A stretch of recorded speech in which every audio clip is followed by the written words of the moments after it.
আসসালামু আলাইকুম গাইস।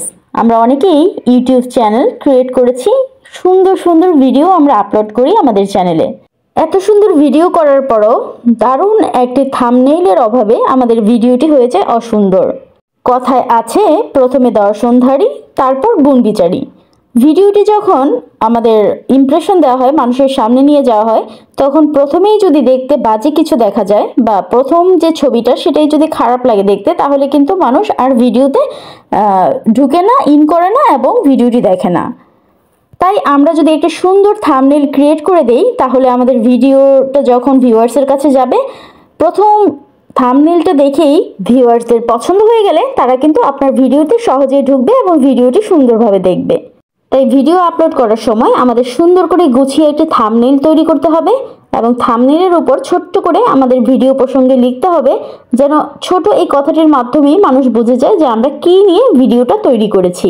আজকে আমি সহজে একটি থাম্বনেইল তৈরি করে আপনাদের দেখিয়ে দিব কিভাবে থাম্বনেইল তৈরি করতে হয়। তাহলে চলুন মূল ভিডিওতে যাওয়া যাক। প্রথমেই আমরা প্লে স্টোর থেকে পিক্সআর্ট নামক একটি অ্যাপস নামিয়ে নিব। তো সরাসরি গেলে প্রথমে অ্যাডের অনেক ঝামেলা করে, এর জন্য আমরা একটু চাপ দিয়ে ধরলে স্টার্ট এডিটিং অপশন আসবে, স্টার্ট এডিটিং অপশনে চলে যাব। তো আমাদের শুরুতে জানতে হবে থাম্বনেইলের সাইজ কত মোবাইল দিয়ে করতে গেলে। তো ঢোকার পর আমরা দেখব সার্চ অপশন। সার্চ অপশনে যেয়ে আমরা 1920 লেখা মাত্রই দেখবেন ওই যে 1920 ও 1080 ব্যাকগ্রাউন্ড লেখা, এটাতে আমরা ক্লিক করব। করলে সেই ব্যাকগ্রাউন্ডের যে কোনো একটা ছবি আমরা সিলেক্ট করে নেব। তো নিচের দিক থেকে আইকনগুলোতে ক্লিক করলে আমরা ড্র নামের একটা অপশন পাবো, সেটাতে ক্লিক করব।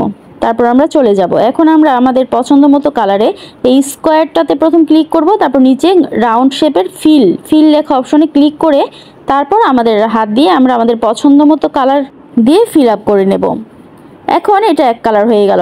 এখন এটাতে স্কোয়ার এবং ফিল আমি আরেকবার দেখানোর জন্য, এখন যদি আমি সাদা করতে চাই কালোটাকে, তাহলে আবার আমাদের নিচে কালার অপশনে যে সাদাতে টাচ করলেই সাদা চলে আসবে। তো এভাবে আমরা ফিল করে নেব, হাত দিয়ে ধরে পুরোটা থাম্বনেইলকে আমরা ফিল আপ করে নেব সাদা দিয়ে। এখন আমরা নিচের দিকে স্ক্রল করলে আবার দেখতে পাবো এখানে আছে বিভিন্ন ধরনের অপশন আছে, স্টিকার আছে, আপনি লিখতে চাইলে লেখার অপশন আছে, সব ধরনের অপশন এখানে আছে। আপনি ক্রপ করতে পারবেন, আপনি ড্র করতে পারবেন, স্টিকার অ্যাড করতে পারবেন, ফন্ট চেঞ্জ করতে পারবেন, আপনি ব্যাকগ্রাউন্ড চেঞ্জ করতে পারবেন। আপনার যেই ফাংশনটি দরকার হবে সেই ফাংশনটিতে আপনি ঢুকে যাবেন। আপনি রোটেট করতে পারবেন। নিচে এরকম বিভিন্ন অপশন আপনার দেয়া আছে। আপনি পিছনের ব্যাকগ্রাউন্ড ব্ল্যাঙ্ক করতে পারবেন। আপনার যেটা প্রয়োজন সেটা ক্লিক করে আপনি করে নেবেন। আপনি কাট করতে পারবেন, যে কোনো সাইজ আপনি করে নিতে পারবেন। তারপর স্টিকার অপশন আছে, স্টিকার অপশনে যে আপনি স্টিকার অ্যাড করতে পারবেন। এরকম অনেক টুলস পাবেন, যে স্টিকার প্রয়োজন সেই অনুযায়ী আপনি সার্চ করে নেবেন। এখন আমি অ্যাড ফটোতে ক্লিক করলাম। নিচে অ্যাড ফটো অপশনটাতে ক্লিক করে আমি আমার গ্যালারিতে চলে গেলাম। এখন আমি আমার গ্যালারি থেকে যে কোনো পছন্দ মতো ছবি নিয়ে নিলাম, 2টি 3টি যে কোনো ছবি দিয়ে আপনি সাজাতে পারেন। তো এখানে আমি একটি ডালিম গাছের ছবি নিয়েছি, এটাকে আমি বড় করে দিলাম আমার নিজের। তো আরেকটি ছবি আমি রাখবো না, তাই এই ছবিটাকে আমি এখন কেটে দিব, একটি ছবি রাখবো। এখন দেখেন নিচে টেক্সটে স্ক্রল করলাম। টেক্সটে স্ক্রল করার পর আমার লেখার অপশন চলে এসেছে। এখন আমি লিখব ছাদ বাগান।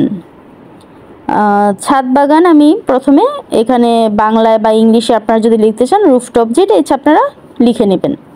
এখন দেখেন সাদা হওয়াতে এখানে আমার শো করছে না, তাই আমি কালারে যেয়ে ফন্ট ক্লিক করে তারপর কালার ক্লিক করে আমি কালো করে নিলাম।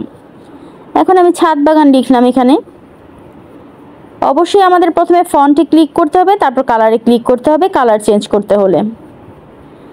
তো এখন দেখেন টি দিয়ে নিচে স্ট্রোক নামে আরেকটি অপশন দেওয়া আছে, এটাতে সাইডে অন্য কালার হবে। তো স্ট্রোকটাকে আমি চাইলে বাড়াতে পারি, কমাতে পারি। তো স্ট্রোক দিয়ে নিলে লেখাটা একটু হাইলাইট হলো, দুটি কালারের মিশ্রণ হলো। এখন আমি যাব স্টিকারে। স্টিকারে যেয়ে আমি সার্চ করলাম, নিচে স্টিকার অপশন আপনারা পেয়ে যাবেন। স্টিকার অপশনে যে আমি সাবস্ক্রাইব সার্চ করেছি, তো একটি সাবস্ক্রাইবের স্টিকার আমি নিয়ে নিলাম। এখন এই স্টিকারটাকে আমি আমার পছন্দ মতো জায়গায় বসিয়ে নিব। তো আমারটা আমি এতটুকুই সাজালাম, আপনারা চাইলে নিচে আরও অনেক কিছু লিখতে পারেন, আরও স্টিকার অ্যাড করতে পারেন, 2-3টি ছবি দিয়ে আপনার পছন্দ মতো আপনি সাজিয়ে নিতে পারেন, যেভাবে ইচ্ছা করে নেবেন। আসলে এটা তেমন কোনো জটিল কঠিন কাজ না। আপনি যদি পিক্সআর্ট অ্যাপে ঢুকেন তাহলে আপনি নিজেই সব অপশন পেয়ে যাবেন। একটার পর একটা স্ক্রল করে আপনি ইজিভাবে সুন্দর করে থাম্বনেইলটা ক্রিয়েট করে নেবেন। তবে এই ভিডিও থেকে সবচেয়ে বেশি আপনার যেটা মনে রাখতে হবে সেটা হচ্ছে থাম্বনেইলের সাইজটা। তো সাইজটা আপনারা ভালো করে দেখে নেবেন, মোবাইলের সাইজ কিন্তু এটাই হয়। সম্পূর্ণ সেট আপ করার পর আপনি উপরে যেয়ে সেভ অপশনে ক্লিক করে দিবেন। হলুদ মার্ক করা অপশনটাতে ক্লিক করলে এটা আপনার গ্যালারিতে সেভ হয়ে যাবে। বাস, ক্রিয়েট হয়ে গেল আপনার থাম্বনেইল। এতক্ষণ ধরে ভিডিওটি দেখার জন্য অনেক ধন্যবাদ। আপনারা প্লিজ চ্যানেলটি সাবস্ক্রাইব করবেন এবং ভালো থাকবেন। আসসালামু আলাইকুম।